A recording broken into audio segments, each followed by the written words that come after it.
अब मैं आप सभी को बताता हूँ मुक्तिनाथ यात्रा में मेरा टोटल खर्चा कितना हुआ था।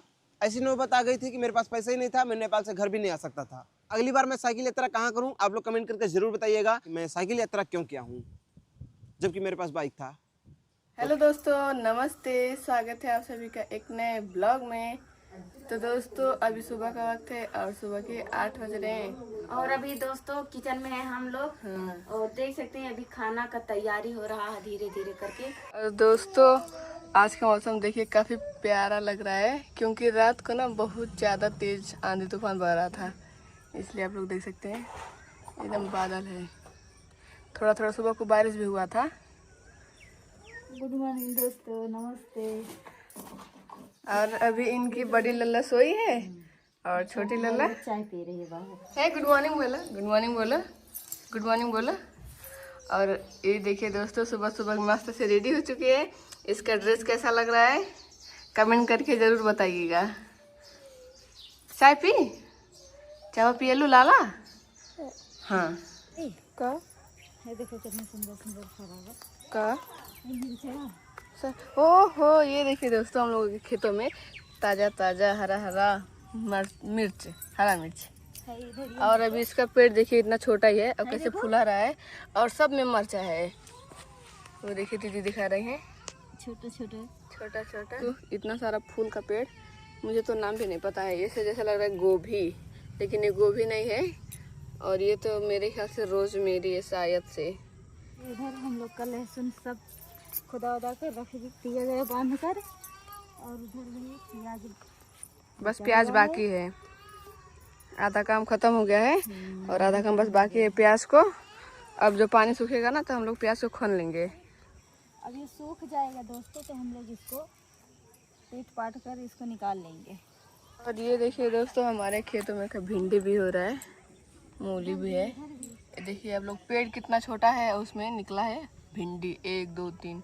लल्ला और मेरी लल्ला के पापा दोनों लोग मस्त से लोग सो रहे हैं क्योंकि वो साइकिल चला के कितना दूर गए थे। अरे बाप, थक गए बहुत बुरा, पैर वैर पूरा सूज गया था। अभी भी सूजा हुआ है, ऐसा नहीं कि ठीक हो गए। मम्मी कहाँ है? मम्मी मैं दिखा रही कि वहाँ पर है। बारिश हो रहा है धीरे धीरे, ये कोई मौसम है बारिश होने का। देखिए सुबह को भी थोड़ा थोड़ा हुआ था लेकिन अभी भी थोड़ा थोड़ा हो रहा है। और ये देखिए कपड़ा हम भिगो के रखे हैं, एक टप सब उन्हीं का कपड़ा है। ये बेडशीट लेकर गए थे, जूता बैग जैकेट सब गंदा है। ये देखिए अभी हम लोगों के रूम में जा रही है लाला के पास। चलो लाला, अभी दरवाजा खोलेंगे। खोलो खोलो, चलो चलो। और देखिए मेरी लल्ला सोई है, अपनी मम्मी के पास जा रही है। दीदी इधर गई है ना। और वो देखिए दोस्तों छोटी सी बच्ची क्या लेके जा रही है। और हम लोगों को चाची बुआ बोलती है। हे लाला, लाला आओ आओ आओ आओ। और दोस्तों मैं 7 अप्रैल को नेपाल से घर वापस आया हूँ। 8 अप्रैल बीता, 9 अप्रैल बीता और आज है 10 अप्रैल। 7 अप्रैल को जब मैं घर आया था तो मेरे बदन में नॉर्मल दर्द था, कुछ खास नहीं। 8 अप्रैल को इतना भयानक दर्द उठा शरीर में, हालत एकदम खराब हो गया था। ऐसा लग रहा था कि मैं बहुत ज़्यादा ही बीमार ना पड़ जाऊं। और 9 अप्रैल को भी इतना भयानक दर्द होने लगा, इतना भयानक कि मुझे शंका होने लगा अब तो कुछ गड़बड़ होने वाला है। लेकिन यह है कि कोई दवा वगैरह मैंने नहीं खाया, बॉडी झेल लिया वो दर्द। तो अभी आज 10 अप्रैल है और बॉडी नॉर्मल है, कोई दिक्कत नहीं है। लेकिन ये है कि भाई बहुत भयंकर दर्द हुआ 2 दिन में। शायद ये ऐसा हुआ क्योंकि मैं लगातार 10-12 दिन साइकिल चलाया और अचानक बंद कर दिया, इस वजह से शायद मेरे अंदर बहुत ज़्यादा ही दर्द उठने लगा। और अभी इस बीच में इतना तेज हवा बह रहा है, इतना तेज हवा बह रहा है, एक बार आप लोग खुद देखो।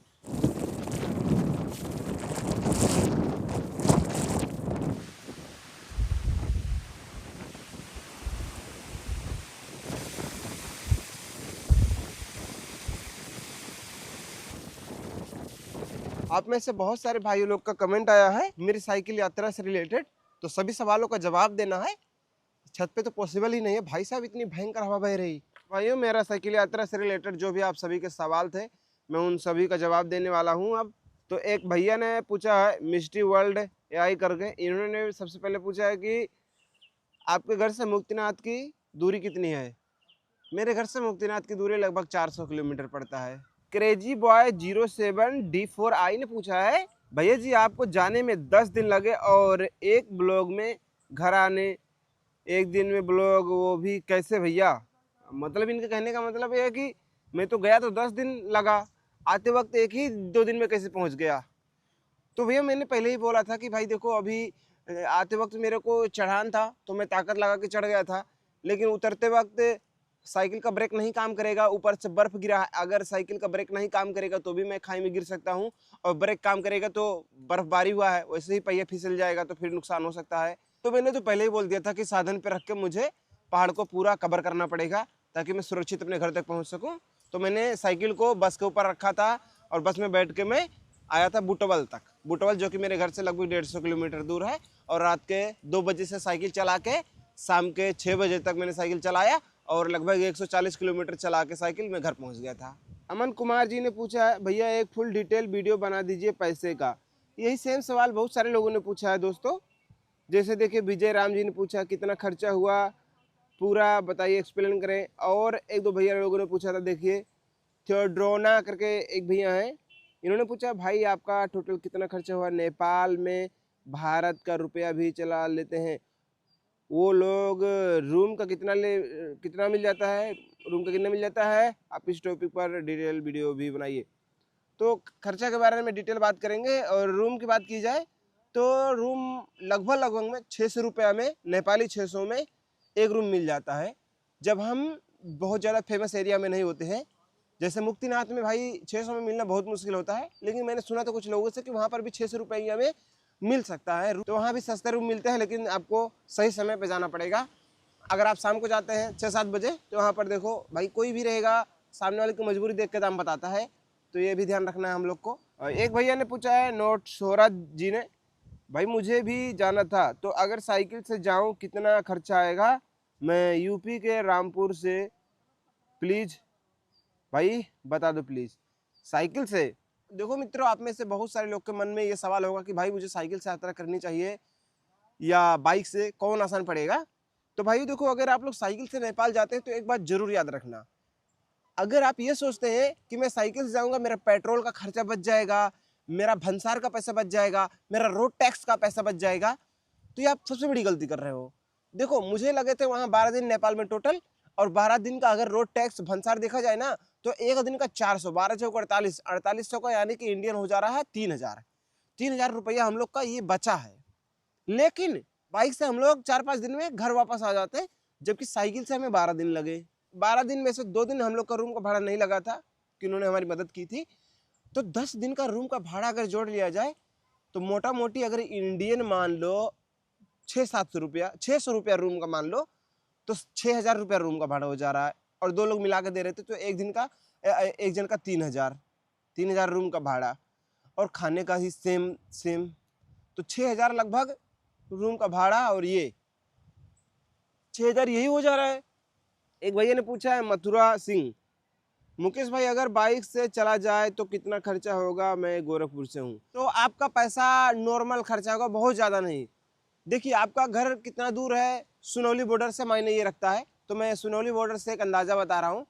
सुनौली बॉर्डर से मुक्तिनाथ की दूरी लंबसम 300 किलोमीटर दूर है। 300 किलोमीटर दूर, यानी कि 30 का एवरेज मान लो बाइक, पहाड़ों पे थोड़ा सा कम देता है, लेकिन हो सकता है आपका ज़्यादा माइलेज वाला बाइक हो जो कि 50 का भी एवरेज दे दे, तो 40 का एवरेज हम पकड़ के चलते हैं। तो मान लीजिए 300 किलोमीटर यानी कि 4 सत्ते 28, 700 का तेल जाने में, 700 का तेल आने में, यानी कि 7 दूना 14, मान लीजिए 2000 का तेल आपका लग रहा है आने जाने में, 2000 का आपका तेल हो गया। और रोड टैक्स 5 दिन का मान लीजिए, तो 4 रोड टैक्स और भंसार दोनों जोड़ेंगे तो 4-5 20, नेपाली 20, यानी कि आपका इंडियन हो जा रहा है, इंडियन हो जाएगा आपका 1200-1300 के आसपास।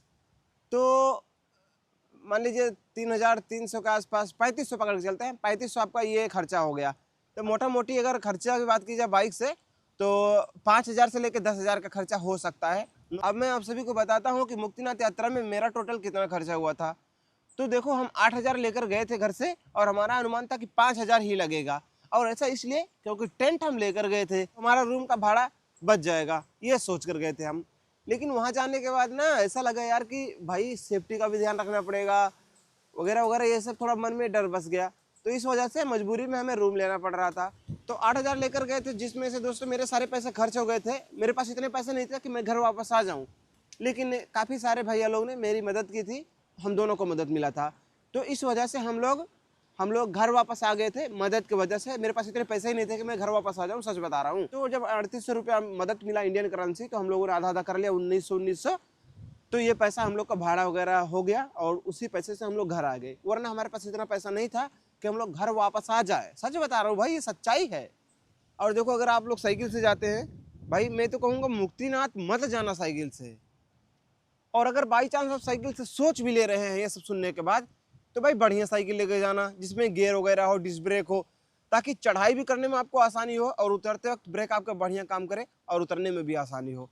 नहीं तो भाई बहुत बुरा पछतावा होगा और सच में आप एक हादसे का शिकार हो सकते हो। अगली बार मैं साइकिल यात्रा कहाँ करूँ, आप लोग कमेंट करके ज़रूर बताइएगा, मैं ज़रूर वहाँ जाऊँगा। और साइकिल यात्रा करने का रीज़न क्या है, मेरा भाई मुझसे पूछ रहा था, तो मैं हो सकता है उसके चैनल पर ये चीज़ बताऊँगा क्लियर। तो ये मेरे भाई का चैनल है, अगर आप लोगों ने सब्सक्राइब नहीं किया होगा तो कर लीजिएगा। उसके चैनल पे मैं डिटेल में बताऊंगा कि मैं साइकिल यात्रा क्यों किया हूँ जबकि मेरे पास बाइक था। तो भाई के चैनल पे जरूर देखिएगा। फिलहाल इस ब्लॉग को यहीं पर समाप्त करते हैं। प्लीज़ इस ब्लॉग को लाइक कर दीजिएगा, चैनल पर नए हो तो प्लीज़ चैनल को भी सब्सक्राइब जरूर कर लीजिएगा। मिलता है आप सभी से एक नए ब्लॉग में, तब तक के लिए बाय बाय।